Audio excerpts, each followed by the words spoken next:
Emmanuel, just give us a situation report of events currently going on in your location as it regards to schools. Emmanuel, if you can hear me. In the meantime, let me bring in Chizoba. Chizoba Anionwe is our correspondent in Jos, Plateau capital.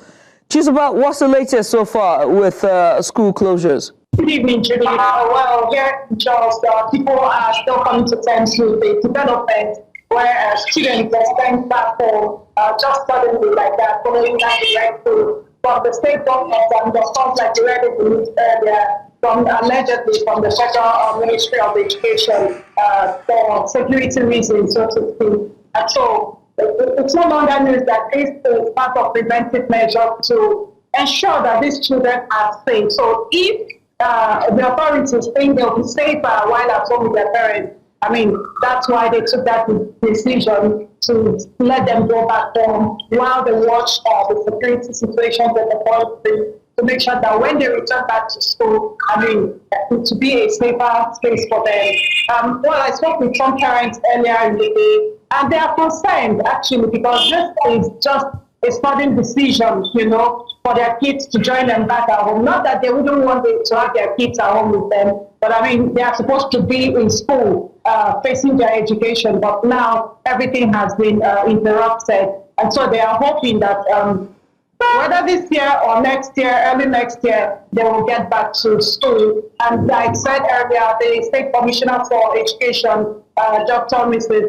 Kachalongan, has said and reassured the public that one security situation has come to, a level where people can now be advised to release their children to go back to school. Why not? She has also said that it will not affect the school calendar, the academic activities for 2025 2026 academic calendar. So everyone is, waiting to see how this pans out so that education of these children can continue again.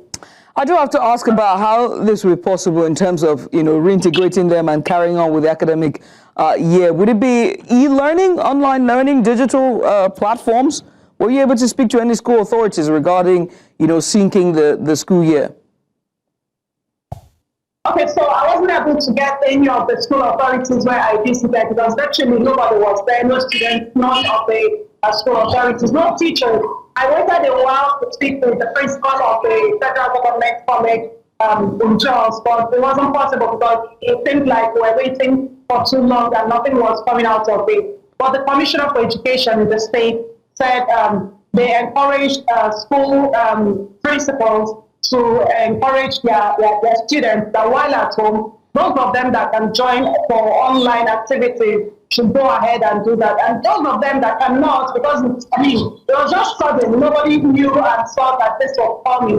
So for those that do not have that kind of facility, they have advised that parents should also help to ensure that these children are properly engaged, not just to play around at home and engage in some other activities that are not worthy of them. So they should still go back through their studies so that once they are called back to school, they won't really be missing so much. So for her, this is not going to be so much of a problem to them. All right, many thanks, Chizoba. Let's bring in Emmanuel Bagudu, a correspondent who's also in Kano as well.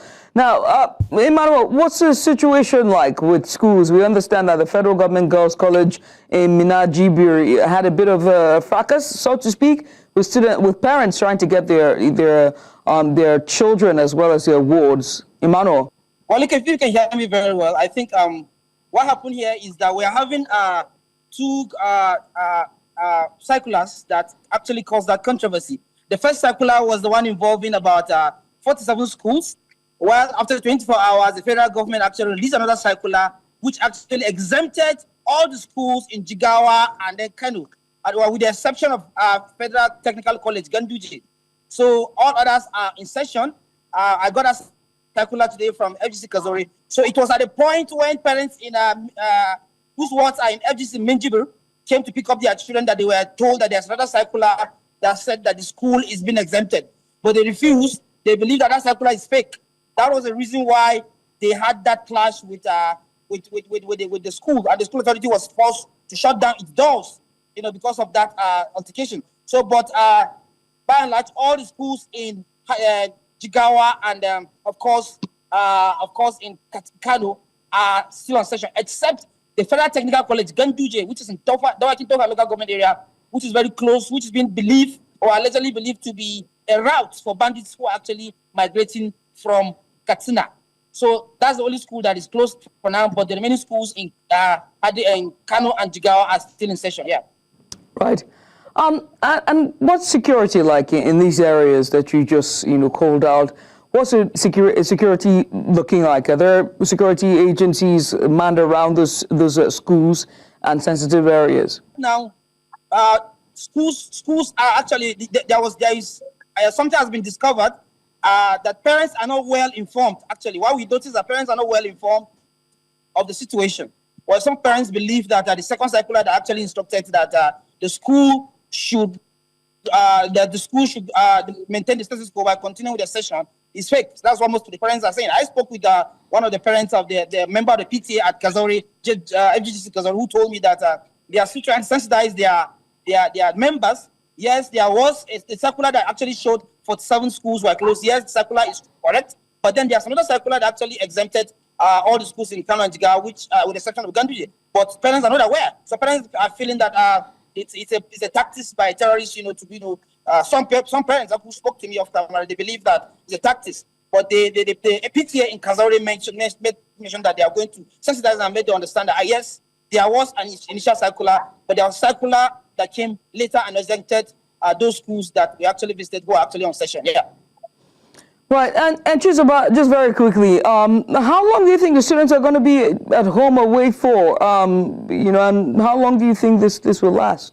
No, as much as the state government or those the stakeholders do not also know, but they believe that if they do not go back to school this year to finish up with the term, it's going to be early next year, because the commissioner has just said that it's just about 2 to 3 weeks for the term to come to an end. So they're just going to have their exams probably a week revision before the examination comes to end the term, and then this happens. So if they are not able to go back to school, ensuring that security is on there, then it's definitely going to the next year. And if it's going to the next year, then schools may most likely reopen earlier than usual, so that first week of resumption is going to be about revision, and then the next week will be for their examinations, and then the second term continues just like that without any other break. And so that's the belief of everybody. Most important thing here is safety for these children. All right. Many thanks. I must say thank you, Emmanuel Bagudu, our correspondent from Kano, and Chizoba Anionwe there.